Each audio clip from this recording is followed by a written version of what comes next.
अगर हम आपसे पूछेंगे एक गांव में चले जाओ बिजनौर के, ठीक है, और वहां पर मुझे सारे जनसंख्या जो भी परिवार हैं सबसे सर्वे करके ये बताओ कि भारत के किस दर्शन को जी रहे हैं वो। हाँ, किसी जगह एक इनको एग्जाम्पल के तौर पर कहा हमने, हर्षदेव से बात कर रहा था ना कि आपसे हम कहें कि जाके सर्वे करो और देखो कि वो उनकी जो जीवन दर्शन है वो हमारे किस भारतीय दार्शनिक मूल्यबोध से प्रेरित लगता है, प्रभावित लगता है। कठिन है ये सर्वे और कठिन इसका एनालिसिस भी है, लेकिन इंटरेस्टिंग है। हाँ, इसमें सामान्य रूप से ऐसा तो लगता ही है, सामान्य सत्य को तो सभी जीते हैं, जैसे सभी सत्य बोलें, हिंसा ना करें, हाँ, तो चोरी ना ये करें। निष्कर्ष में लिखना आप, ये निष्कर्ष में लिखना ना, सूक्ष्मता से ऑब्जर्वेशन करना। तो किस दर्शन के ज्यादा नजदीक है। जैसे सामान्य रूप से कोई मृत्यु क्यों होती है किसी की, तो तमाम जंजाली से जंजाली आदमी भी, ठीक है, नेगेटिव से नेगेटिव आदमी भी जो महासांसारिक होता है वो भी उस समय आध्यात्मिक दिखता है आपको। ये संसार है, व्यर्थ है, सभी का जाना तय है, ये सब बोलता है ना ये चीजें। तो उस समय जो बोलता है वो कौन सा दर्शन है? मैं एक संकेत दे रहा हूं, किस दर्शन के मूल्यबोध से प्रभावित है वो, उसे मालूम नहीं है, लेकिन वो बोल रहा है, वो जी रहा है, कुछ क्षण के लिए भले जी रहा है। क्षणिक वैराग्य तो कहते हैं शमशान में। इस तरह की छोटी छोटी बातों को वॉच करके, ऑब्जर्व करके प्रोजेक्ट बनाए जा सकते हैं। तो यहाँ भी बना लेंगे शांतर आसपास कहीं।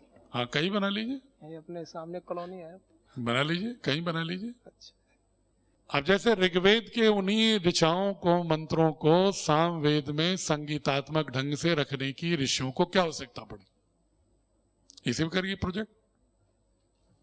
जब वो मंत्र ऋचाएं आ ही चुकी थी ऋग्वेद में, तो दोबारा इस शैली में लाने की क्या जरूरत थी?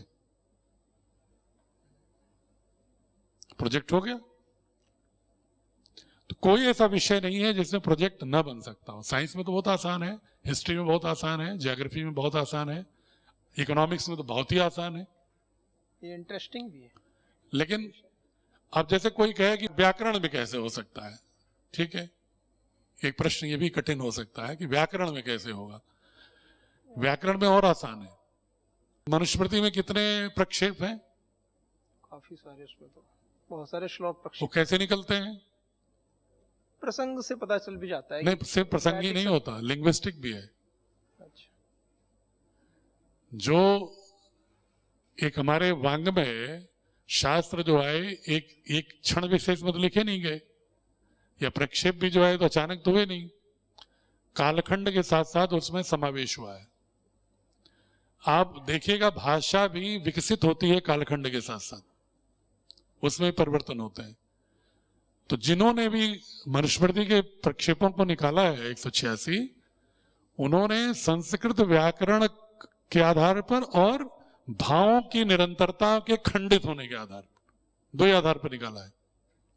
तो ऐसे पुराण तमाम पड़े हुए हैं कि जिसमें कि हम तमाम इस तरह के प्रक्षेपण से, जिनके बारे में हम तारतम्यता विचार की और भाषा व्याकरण, संस्कृत में भी जो परिवर्तन आए हैं कालखंड के साथ, पाणिनि से पहले पाणिनि के बाद किस तरह के परिवर्तन आए हैं, अगर उसको अध्ययन करके देखिएगा व्याकरण विज्ञान से, तो आपको समझ में आ जाएगा कि ये तो मेल ही नहीं खा रहा। ये तो श्लोक ऐसा लग रहा है कि पहले वाले श्लोक से कम 500 वर्ष बाद का है, प्रक्षिप्त हो गया। तो इस तरह से बहुत सारे ऐसे हैं जो होते हैं। अगला है लेबोरेटरी मेथड, डूइंग, प्रयोगशाला। इसकी तो इंपॉर्टेंट सभी लोग समझ रहे हैं कि बिना क्रियात्मकता के, जो कन्फ्यूशियस का वाक्य भी मैं कह रहा था, when I do I learn, जो अपने हाथ से करते हैं तो करते हैं। इसलिए शिक्षा विभाग में आजकल विद्वान लोग 3 तरह के लेबोरेटरी की बात करते हैं। एक लेबोरेटरी क्लासरूम में झोला वाली, एक लेबोरेटरी विश्वविद्यालय या महाविद्यालयों की जो लैब होती हैं, और तीसरी लेबोरेटरी है ओपन स्पेस। ओपन स्पेस ये भी तो लेबोरेटरी है। अगर हम इकोनॉमिक सिचुएशन या हेल्थ सिचुएशन का कोई डेटा एनालिसिस करना चाहते हैं तो हमारी लेबोरेटरी क्या है? पूरी सोसाइटी, पूरा विलेज, पूरी कम्युनिटी लेबोरेटरी हो गई वो हमारी। सबके काम में तो वैसा किसी सीखा तो वो भी laboratory है। हाँ, वो भी लेबोरेटरी है, बिल्कुल बिल्कुल बिल्कुल लेबोरेटरी है। वो ऑब्जर्वेशन में भी है दीदी, मुख्य रूप से ऑब्जर्वेशन है, लेकिन सर्टेन लेवल उसमें लेबोरेटरी भी है। गौतम और सत्यकाम की बात कर रही दीदी कि 100 गाय से जब तक 1000 गाय हो जाएगी तब तक तुम चराते रहो, और इसके बाद प्रश्न पूछना, उसके बाद प्रश्न पूछने की आवश्यकता ही नहीं पड़ी, प्रकृति से ही उनको सारा ज्ञान हो गया। ऑब्जर्वेशन, प्रकृति बहुत बड़ी लेबोरेटरी है, और इसी लेबोरेटरी से ही ऑब्जर्वेशन मेथोडोलॉजी से सारे विज्ञान आए। भाई न्यूटन ने भी तो ऑब्जर्व ही किया ना कि सेब गिरा, क्यों गिरा? क्रिटिकल थिंकिंग, और इसके बाद नॉलेज को एक्सप्लोर करना, आगे हो गया हो। तो laboratory, observation, demonstration, activity, project, ये मेथोडोलॉजीज इंपॉर्टेंट है। एक अगला बिंदु है प्रॉब्लम सॉल्विंग मेथड, कि आपने कोई प्रॉब्लम दे दिया, वो प्रोजेक्ट का एक सब पार्ट, कि आपने उसे एक प्रॉब्लम दिया और कहा कि इस प्रॉब्लम के लिए जितने भी इनपुट्स हैं उसका सर्वे करो, उसके स्टैटिस्टिकल डेटा तैयार करो, और फिर इस प्रॉब्लम को सॉल्व करने के लिए कितने अल्टरनेटिव सॉल्यूशन हो सकते हैं, कितने विकल्प हो सकते हैं, उनको ढूंढो, और निष्कर्ष तक पहुंचने के अपने कारण भी लिखो कि तुम्हारे अनुसार ये कारण क्यों है, ये निष्कर्ष क्यों है। तो एक बार कोई प्रॉब्लम सॉल्विंग प्रोजेक्ट देखे, बच्चों को देखिए, छोटे छोटे दीजिए पहले, फिर धीरे धीरे वो मैथमेटिक्स में तो रोज ही प्रॉब्लम सॉल्विंग होती है, फिजिक्स में प्रॉब्लम सॉल्विंग अक्सर होती है, लेकिन ह्यूमैनिटीज में प्रॉब्लम सॉल्विंग थोड़ी कम होती है। अब जैसे पूज्य स्वामी जी डॉक्टर अनुराग वार्ष्णेय को रोज प्रॉब्लम देते रहते हैं कि तुम अब अध्ययन करो कि सींगी से जो खून निकल रहा है, आज बोल रहे थे ना स्वामी जी, कि उस खून की जांच करके बताओ कि खून के जो इंग्रेडिएंट होने चाहिए इसमें कौन से इंग्रेडिएंट डिफरेंट है। हो गया प्रॉब्लम सॉल्विंग। क्यों?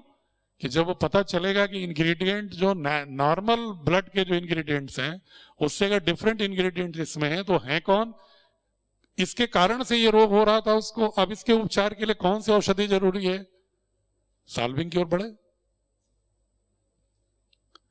तो हम प्रॉब्लम सॉल्विंग प्रोजेक्ट्स भी देने चाहिए। कुछ और अप्रोच है, लास्ट कुछ 7-8 अप्रोच मॉडर्न एज में यूज होता है। थिंक टैंक सेशंस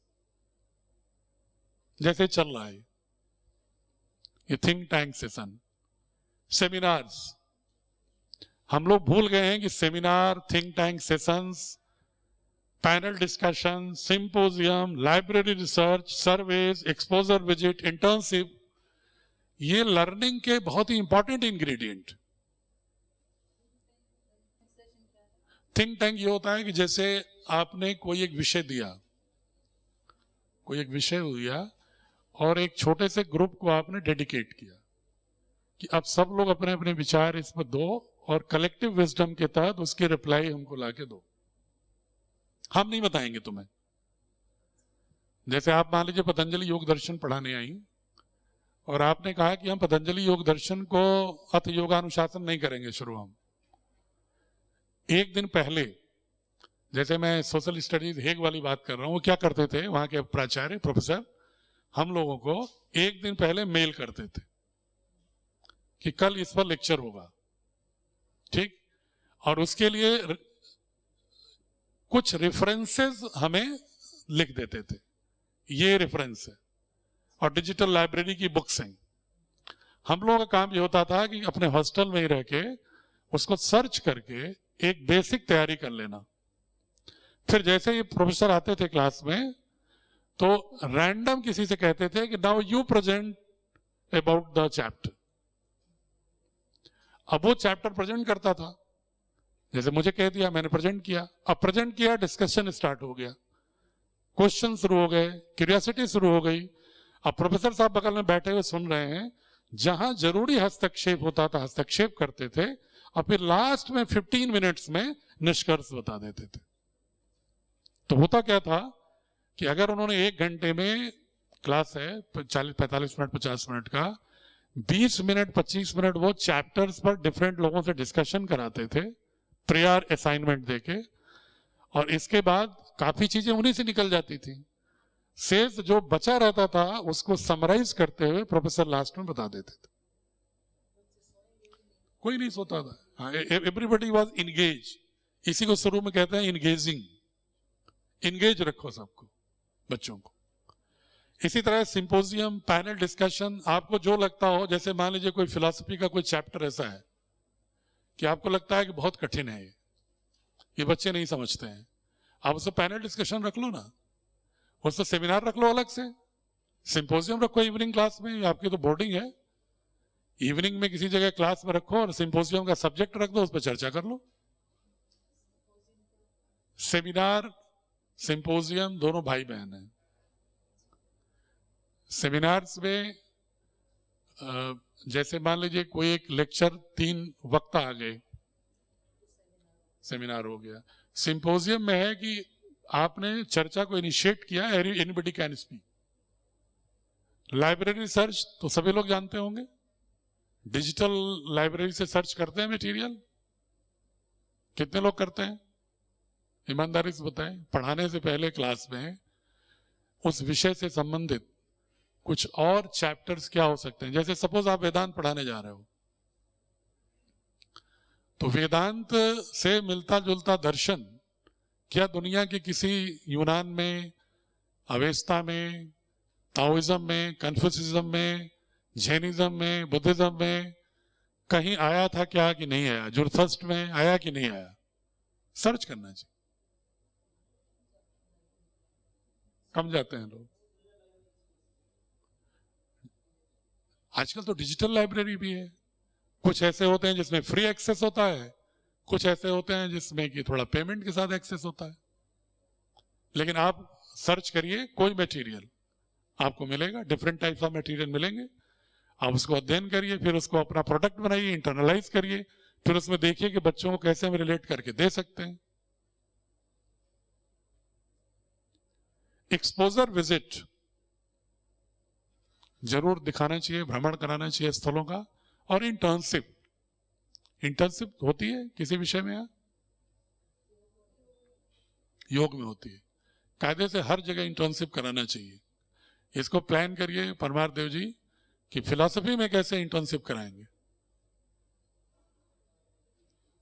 ये आपके लिए प्रोजेक्ट दे रहा हूं मैं कि फिलॉसफी में इंटर्नशिप कैसे हो सकती है। कि आपने मान लीजिए 5 महीने पढ़ाया और 15 दिन की इंटर्नशिप आपने की। अब उसके लिए योग्य फिलॉसफर तलाशने होंगे कि जिसके यहाँ जाकर के वो पिपलाद ऋषि के यहाँ जैसे 6 लोग गए थे ना, ये इंटर्नशिप ही थी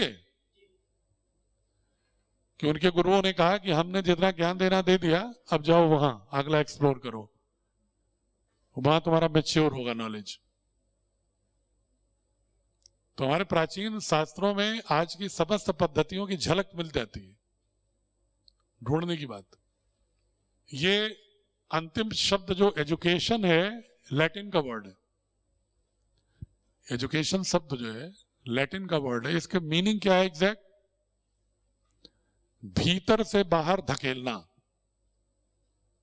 कोई चीज भीतर हो उसको बाहर की ओर धकेल देना, ये अर्थ है एजुकेशन का।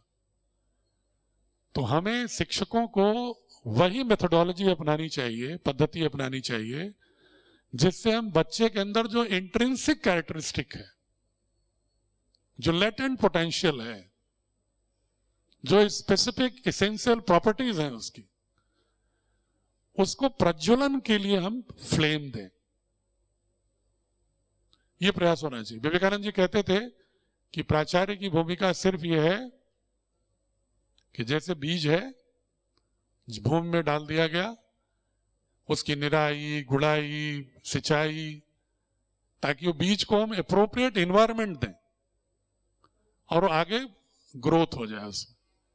हम ये जिम्मेदारी न लें कि मेरी वजह से ही, मैं ही सॉइल भी हूं, मैं ही बीज भी हूं, मैं ही किसान भी हूं, मैं ही एनवायरनमेंट भी हूं। ये भूमिका नहीं होनी चाहिए। You are only facilitator. आप उसके लिए एप्रोप्रिएट एनवायरनमेंट क्रिएट करिए। इसी को कहते हैं एजुकेशन। तो हमारे शास्त्रों में भी, लैटिन में भी दोनों के अर्थ यही है, और art and science of teaching इसी आधार पर होनी चाहिए। आप लोगों ने बहुत धैर्य से सुना, बहुत लंबा मैंने बोलता रहा मैं, उसके लिए माफी चाहता हूं, लेकिन अगर कोई प्रश्न हो तो आप आमंत्रित। सर, टीचर और फैसिलिटेटर के बीच की लाइन ऑफ डिफरेंस क्या है? जी।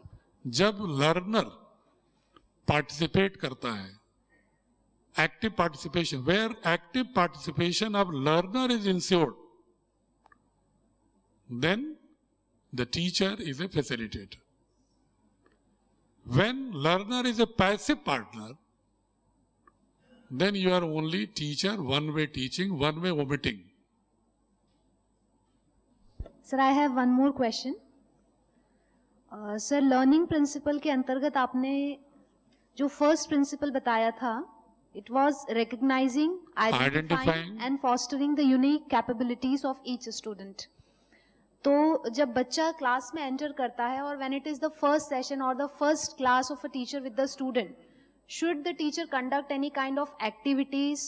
आई mean, would you like to suggest Yes. Activities through which we can identify or recognize the देखिए, student? you can do some activity, and if activity is not possible related with that subject, then you can just do the mapping of the knowledge, status of the knowledge in the minds of the students, to which level they know about that subject.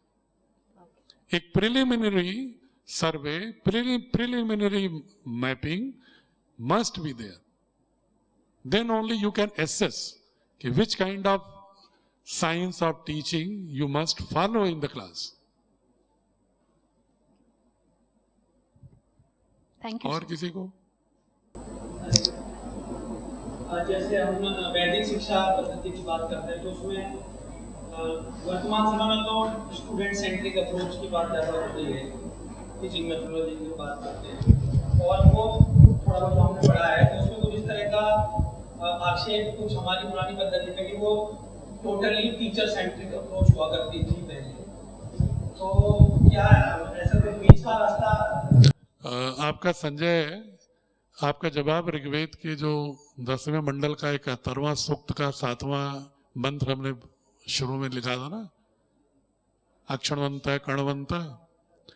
अगर ऐसा होता, वो लोग comment करते हैं जिन्होंने भारतीय शैक्षणिक पद्धति को ठीक से पढ़ा ही नहीं है, वरना स्टूडेंट्स की नॉलेज मैपिंग करने के बाद ही आचार्य को उसको किस तरह की शिक्षा, किस विधा से, किस भाषा में दी जाए, जब ये सुझाव ऋग्वेद में है, तो इससे बड़ा स्टूडेंट सेंट्रिक का उदाहरण क्या हो सकता है? बिल्कुल। देखिए, आज की जो न्यू एजुकेशन पॉलिसी है वो भी दो बात कहती है, स्टूडेंट सेंट्रिक तो बात करती है, लेकिन टीचर के कांस्टेंट डेवलपमेंट की बात भी करती है, शिक्षक सतत विकास, इसकी बात भी करती है। नहीं भी टीचर का अगर कांस्टेंट ग्रोथ नहीं होगा तो भी शिक्षा की पद्धति सफल नहीं हो सकती। तो इसलिए हम कह सकते हैं कि ये स्टूडेंट सेंट्रिक भी होनी चाहिए, टीचर सेंट्रिक भी होनी चाहिए। अगर टीचर की सही ट्रेनिंग ना हो, टीचर्स को सही नॉलेज मैपिंग ना हो, तो कैसे करेगा? सर, एक पंचकोश बोले थे, एम्पावरिंग पंचकोश। वन इज अन्नमय कोश, प्राणमय कोश, मनोमय कोश, विज्ञानमय कोश और आनंदमय कोश। सो हाउ टू एम्पावर आनंदमय कोश? हाउ टू अप्लाई आनंदमय कोश? स्पिरिचुअलिज्म। देखिए, ऐसा है, स्पिरिचुअलिज्म है कि आपने बहुत गूढ़ प्रश्न पूछ दिया, इसके लिए तो चाहिए 1 घंटे का उत्तर। लेकिन मैं सूक्ष्म में आपको बताऊं, अगर स्पिरिचुअलिज्म क्या है, अच्छा आप क्या समझते हो बताओ? अगर हम एक पंक्ति में पूछें कि स्पिरिचुअलिज्म क्या है, आई थिंक भारत के संदर्भ में, I think believe in God, believing God. He is saying believing in God. Believing in God Yeah, is spiritualism. I think. Okay, और कोई बताए जरा? नहीं, मतलब उत्तर आपका गलत नहीं है, ये मत समझना कि मैं कोई, लेकिन मैं जानना चाह रहा हूं कोई और भी इसको और थोड़ा रिफाइंड में कह सकता है क्या? सर, मुझे इसका शाब्दिक अर्थ जो पता है कि स्वयं का अध्ययन, आत्मा का अध्ययन ही अध्यात्म है। स्वयं का अध्ययन। स्वयं वो कौन तुम? आत्मा। आत्मा का अध्ययन। आत्मा क्या है? अब गीता के अनुसार तो नहीं, हम तुम्हारे अनुसार पूछ रहे हैं। सर मेरे अनुसार भी वही है। देखो ऐसा है ना, ये इसको कहते हैं रोट मेमोरी, जो तुमने बोला गीता के अनुसार। आत्मा आप हो गीता के अनुसार। नहीं, स्वामी विवेकानंदा ऑपरेशनल डेफिनेशन देते हैं स्पिरिचुअलिटी का। A man becoming a better man, a teacher becoming a better teacher, A cobbler becoming a better cobbler, yes, A sweeper becoming a better sweeper, that is the operational definition of spirituality. Yes yes. ताली बजाइए इनके लिए भी, गौड़ साहब को। ऐसा है, ये आपने ऑपरेशनल डेफिनेशन बताया, आप लोगों ने थ्योरेटिकल डेफिनेशन बताया, ठीक है। दोनों का ब्लेंड क्या है? Undifferentiated oneness. अनडिफरेंशिएटेड वननेस, ब्रह्मांडीय घटकों के साथ अविच्छिन्न अविभाज्य एकत्व का बोध, यही है अध्यात्म का मूल तत्व। और जब आप इससे जुड़ाव महसूस करते हैं तो सारे व्याधियों, रोग आदि उपाधि से दूर हो जाते हैं। और तदा दृष्टु स्वरूपे अवस्थानम, जो पतंजलि का योग दर्शन का, उसमें अवस्थित हो जाते हैं, वही अध्यात्म है। और जब आप स्वयं में अवस्थित हो जाते हैं और आपका स्वयं पूरे ब्रह्मांड के साथ एकत्व के बोध से लबालब भरा है, आनंद नहीं होगा? आनंद होगा ना फिर, तो वही आनंदमय कोश। लेकिन आनंदमय कोश की प्री कंडीशन है कि पहले अन्नमय कोश परिष्कृत हो, प्राणमय कोश परिष्कृत हो, मनोमय कोश परिष्कृत हो, विज्ञानमय कोश परिष्कृत हो, क्रिएटिविटी हो, पॉजिटिविटी हो, सकारात्मकता हो, कोई भी ऋणात्मकता ना हो। ऐसा होने पर ही समस्त ब्रह्मांडीय घटकों के साथ अविभाज्य अविच्छिन्न आपका एकत्व का जो गहरा बोध होता है, अनुभूति होती है, वह आपको आनंदमय कोश को परिष्कृत करती है, आपको बिल्कुल आनंदमय कर देती है। यही स्पिरिचुअलिज्म। बहुत सारे लोग कहते हैं, अगर मैं आपसे पूछूं कि कई लोग कहते हैं कि मोक्ष प्राप्त करना अध्यात्म है, तो मैं उनसे पूछता हूं मोक्ष क्या है?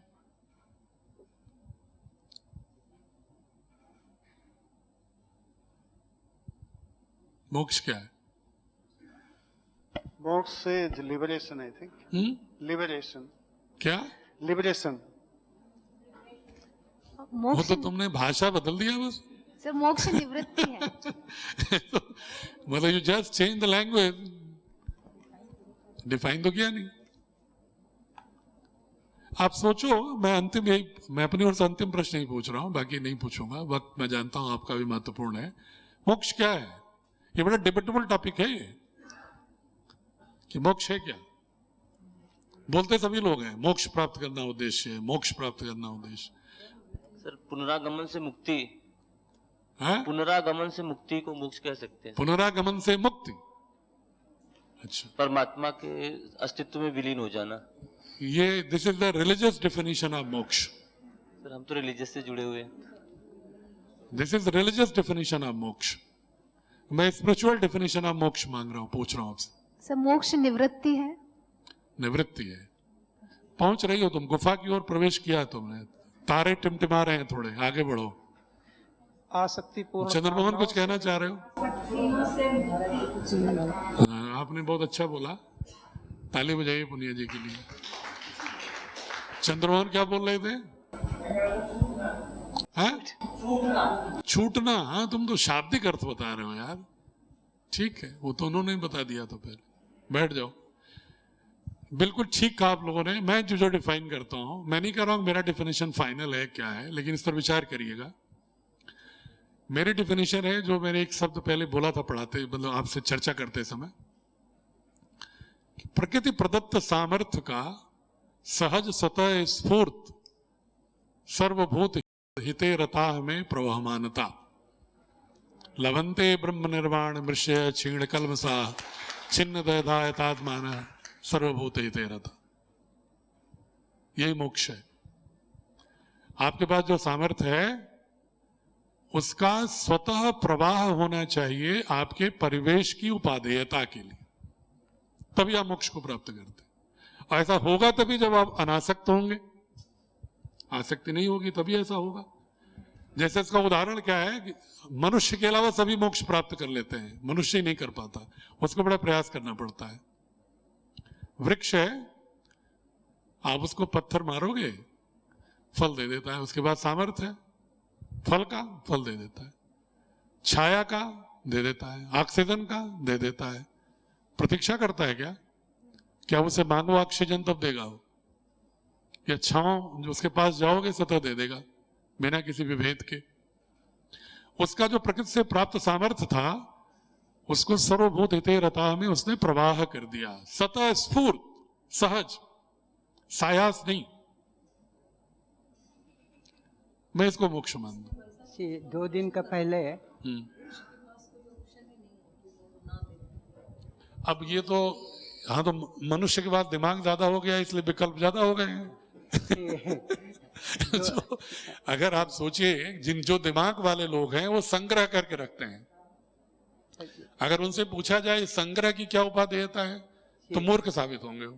2 days बैक 2 दिन का पहले दीदी ने एक डेफिनेशन दिया मोक्ष का, साध्वी जी और दीदी ने, by serving the society she wants to liberate और आत्मा, आत्मने मोक्षार्थम जगत हिताय च, that is the moksha for her. बिल्कुल ठीक कहा, दैट इज द डेफिनेशन। उसी को मैं दूसरी भाषा में कह रहा हूँ।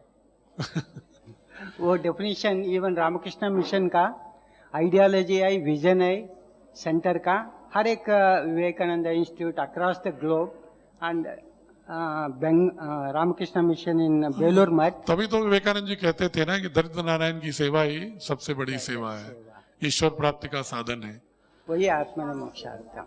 हाँ, तो ये बहुत सारे देखे प्रोजेक्ट के विषय में, किसी विषय पर कोई चर्चा अलग से करनी हो किसी को, ऑब्जर्वेशनल मेथड के बारे में या प्रॉब्लम सॉल्विंग मेथड के बारे में, अपने सब्जेक्ट के साथ कभी भी मुझसे समय लेके आप बात कर सकते हैं कि सब्जेक्ट पर हम कैसे बना सकते हैं। 2-4 आपको प्रोजेक्ट, 2-4 आपको प्रॉब्लम सॉल्विंग इश्यूज आपके सब्जेक्ट संबंधित हम भी आपसे चर्चा करके दे देंगे, किस तरह बच्चों को कराइए आप, ठीक है।